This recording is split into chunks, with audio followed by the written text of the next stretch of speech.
Alexandra retrousse la jupe de la petite et ce qu'elle voit, encore aujourd'hui, reste dans ses yeux, Le récit d'une souffrance infinie, imprimé comme le soleil quand on le regarde.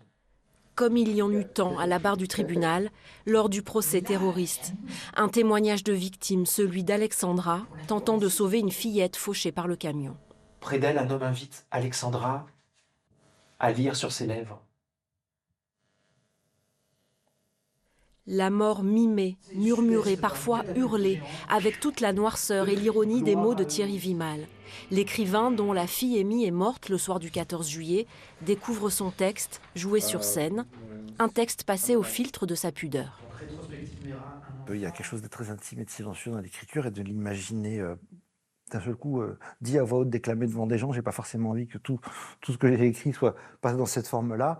Et donc j'ai fait le choix de recentrer sur l'audience. L'audience, celle du procès terroriste qui s'était tenu à Paris il y a 3 ans. Thierry Vimal l'avait suivi plume à la main, chroniquant chaque audition. Son combat d'alors, c'était le scandale des prélèvements d'organes effectués sur des victimes. Des organes non pas donnés, mais conservés sans que les familles soient prévenues. Les organes de sa fille notamment, sa señorita. Le foie de ma señorita serait mieux au chaud chez un gentil receveur plutôt qu'au réfrigérateur depuis 6 ans dans un seau de formol. Son encéphale, en revanche, également prélevé, ça aurait été un peu chelou de le savoir greffé dans la tête d'une autre petite fille. Pour la première fois, devant nous, la justice admit, oui, il y eut des prélèvements d'organes entiers.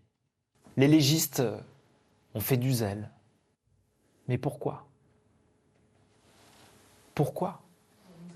À la mise en scène, Jonathan Gainsburger veille à la justesse du propos sans rien s'interdire. Sur scène, Julien Storini nous embarque dans un grand 8 émotionnel, vertige de l'humour noir, tristesse d'une profondeur sans fin.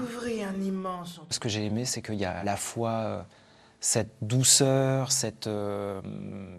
la tendresse, et à la fois la colère, et aussi l'irrévérence. Et, voilà. Et donc on surfe avec ça. Bah oui, il faut être prévenu que c'est du chaud-froid, personne n'est obligé de le voir, mais nous, en tout cas, on est fiers et heureux de le monter comme ça, que ce soit ni un spectacle comique d'une heure, ce serait bizarre, et c'est pas non plus dans le pathos, c'est pas un hommage au pied du monument aux morts non plus. La pièce sera jouée les 25 et 26 juin prochains au Théâtre de la Semeuse à Nice, moins de 3 semaines avant le 10e anniversaire de l'attentat.